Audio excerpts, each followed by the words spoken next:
So right now in our application, we're bringing in all of the data and pasting it into a variable called artists. We probably want to bring in the data as a file because it'd be easier to manage that way. Now in traditional JavaScript, you can use what's called an XHR request to bring in data from a JSON or an XML document. You probably know that technique as AJAX. In the AngularJS version, we can access external data by using something called a service. A service is nothing more than a small piece of code that takes care of common tasks. In this case, we're interested in a particular service, and it's called HTTP.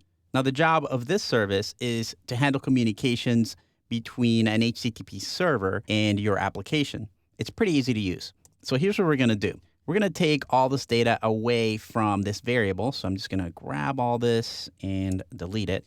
And then we're going to use our HTTP service. All we have to do is add it right next to the scope and the controller. So I'll say $HTTP, and now we have access to the HTTP services methods and properties. So what we'll do next is access the HTTP service and ask it to get some information from a JSON file. So our JSON file is in the JS folder, and it's called data.json. Now, if that request is successful, so we'll say .success, then I want this program to execute a function. This is going to be a function literal. We don't really need to give it a name, but it's going to get some data from the JSON feed. And once that data is received, then it's going to do something. So what it's going to do is grab the data, and we'll put it in our scope.artists variable. So we'll just say, hey, get the data and put it right there. And that's pretty much it. But you're actually going to run into some problems when you try to see this on a browser. So let me go ahead and save that, and I'll grab this index.html page, and I'll preview it in a browser, and we'll see what happens. It doesn't look like anything came in, so let's take a look at the console to see if we get any errors. So I'm going to click right here and go to the console, and you'll notice that right here, it's giving us an error, and it says XML HTTP requests cannot load this file. Cross-origin requests are only supported for HTTP. Now, this is a problem with Chrome specifically. It has a policy that when you request data, it has to come from the same server that requested it. And right now, we're not really running things from a server. We're running things from our local computer.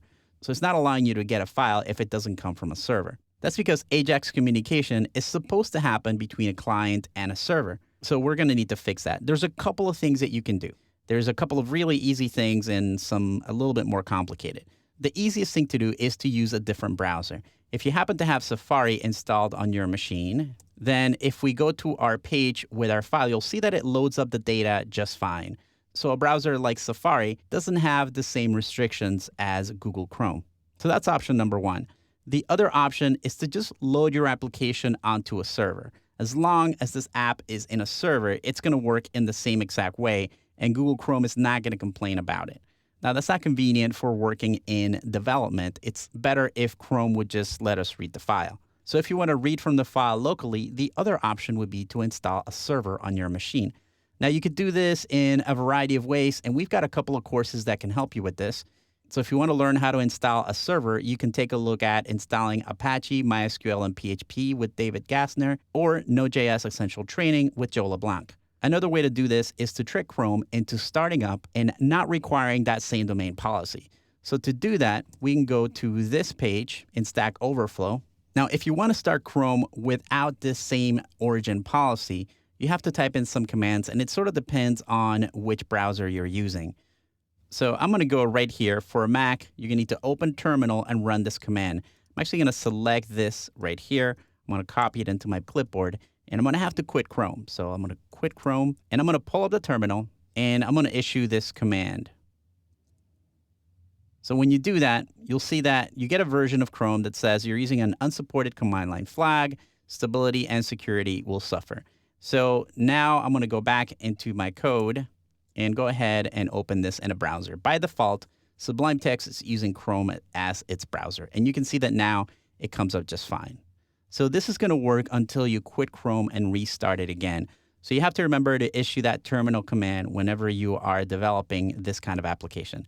It's sort of a little bit of a pain, but it's no big deal. So you've got several options there. This is the one that I think works pretty well as long as you haven't restarted Chrome. Now, there's something else that I should mention here. A lot of developers like to minify their JavaScript so that their code is smaller when it gets launched on a real website. As a matter of fact, when we're importing our AngularJS JavaScript file, it's a minified version of the library. So here's what a minified version looks. All the variables are condensed, and all the tabs and extra spaces are gone. Now, minification can cause problems with Angular because of the way it works internally. In order to fix that, we're going to have to modify our script so that it uses the HTTP service a little bit differently, protecting some of the names from minification inside an array. So the code is just going to be a little bit different. Let me go ahead and close this and make this window a lot bigger because this is what we're going to work with now.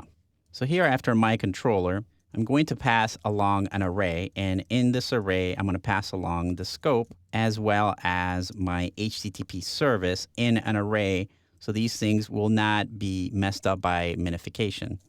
Then after that, I'm going to pass a function. I really don't need this my controller name. This can just be a function literal, so we'll leave it like this. And just like before, we'll again pass the scope and HTTP into it, and the rest of our application should remain the same. So I'm going to save this and again go over here to the index.html file. Looks like one thing I need to do is make sure that I don't close my array right here. It's really protecting this entire function and these two names. So I'm going to get it from right here and make sure that I close it out right there. Let me go ahead and save this and then right click and preview this in a browser. And we should be getting in our data from our file into Google Chrome. The HTTP service is really perfect for bringing in external files, but you do have to watch out for some issues, especially that same domain policy. Working with services makes your application a lot smaller and easier to update in the future.